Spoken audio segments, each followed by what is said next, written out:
ابو جہل کو بھی میدان بدر میں قتل کیا گیا. اب ابو جہل کو کس نے قتل کیا؟ آپ توجہ فرمائیں.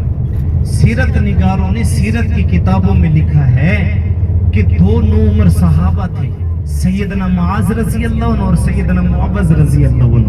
ان کی عمر کتنی ہے؟ سیرت نگاروں نے سیرت کی کتابوں میں لکھا ہے کہ ان کی عمر 12 سال کے قریب تھی دونوں بھائیوں کی. اور سیدنا عبد الرحمن بن عوف رضی اللہ عنہ فرماتے ہیں، ان سے روایت ہے کہ میری دائیں جانب معاذ اور بائیں جانب معوذ رضی اللہ عنہ ٹھہرے ہوئے تھے، اور دونوں بھائی مجھ سے پوچھنے لگے، اے چچا عبد الرحمن، کیا آپ ابو جہل کو جانتے ہو؟ تو سیدنا عبد الرحمن بن عوف رضی اللہ عنہ فرماتے ہیں، ہاں جانتا ہوں، پر تمہارا اس سے کیا کام؟ دونوں بھائی کہنے لگے، اے چچا عبد الرحمن، ہم نے سنا ہے معاذ اللہ من ذالک، ہمارے نبی کو وہ برا کہتا ہے. اللہ کی قسم ہم نے کھائی ہے آج ابو جہل کو یہاں پر نہیں چھوڑیں گے. میرے محترم توجہ فرمائیں، 12 سال کی عمر ہے، سچے غلام تھے محمد عربی صلی اللہ علیہ وآلہ وسلم کے. 12 سال کی عمر، اور کیا کہتے ہیں، ہم نے چچا عبد الرحمن اللہ کی قسم کھائی ہے آج ابو جہل کو یہاں پر نہیں چھوڑیں گے. سیدنا عبد الرحمن بن عوف رضی اللہ عنہ فرماتے ہیں، میں نے دیکھا کہ عمر میں بھلے یہ چھوٹے، ان کا جذبہ بڑے صحابہ جتنا ہے. میں نے دیکھا کہ ابو جہل اپنے کفار کے لشکر کی صفیں سیدھی کروا رہا ہے اور سواری پر سوار ہے. میں نے ہاتھ سے اشارہ کیا اور یہ کہا کہ وہ دیکھو جو سامنے کفار کے لشکر کی صفیں سیدھی کروا رہا ہے اور سواری پر سوار ہے، وہ ابو جہل ہے. یہ کہنے کی دیر تھی، دونوں بھائی ابو جہل کی سمت ابو جہل کی طرف دوڑے. ایک بھائی نے جا کر ابو جہل پر حملہ کیا، ایک نے سواری پر حملہ کیا، نیچے گرا دیا، زخمی ہو گیا.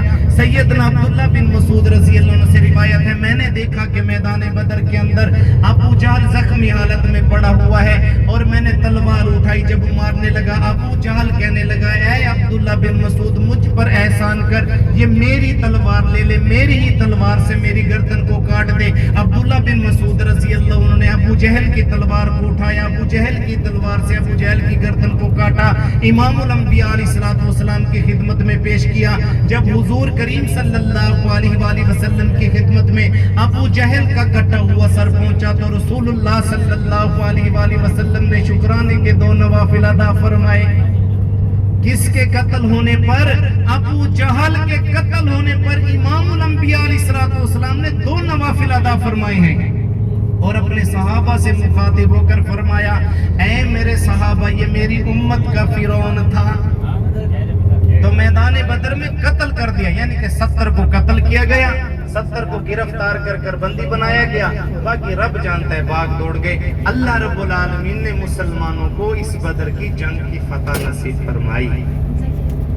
علماء فرماتے ہیں کہ اس بدر کی جنگ کے بعد جہاں جہاں پر بھی آج مسلمان موجود ہیں کائنات میں، یہ سبب 313 بدری صحابہ ہیں.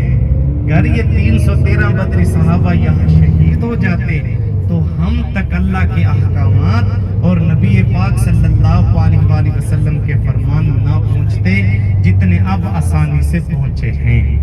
تو میرے محترم، اللہ کا بڑا فضل ہے، اللہ کا بڑا احسان ہے کہ اللہ نے مسلمان کے گھر میں ہمیں پیدا فرمایا ہے. میرے محترم، ہم لوگ شہدائے بدر کے قبرستان کے قریب بالکل پہنچ چکے، بدر پہنچ چکے ہیں. یہ پہلی ہماری زیارت ہے شہدائے بدر کے قبرستان کی زیارت. شہدائے بدر کے قبرستان ہے. آپ نے تمام احباب نے اتر کر صحابہ کو ادب سے سلام پیش کرنا ہے اور فاتحہ ہدیہ کرنی ہے، اللہ رب العالمین سے دعا مانگنی. آپ تمام لوگوں کے سیدھے ہاتھ کی طرف یہ ریت اور پتھر کا آپ کو مکس پہاڑ نظر آئے گا. اس کو بھی جبل ملائکہ کہتے ہیں. جنگ کے دوران کچھ ملائکہ یہاں پر تشریف لائے تھے.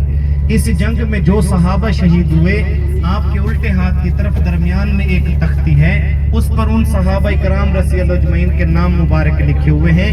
اتر کر شہدائے بدر کے قبرستان کی زیارت کریں، فاتحہ ہدیہ کریں، اللہ رب العالمین سے دعا مانگیں، جبل ملائکہ کی زیارت کریں، شہدائے بدر کے جو نام اس میں مبارک لکھے ہوئے ان کی زیارت کریں، پھر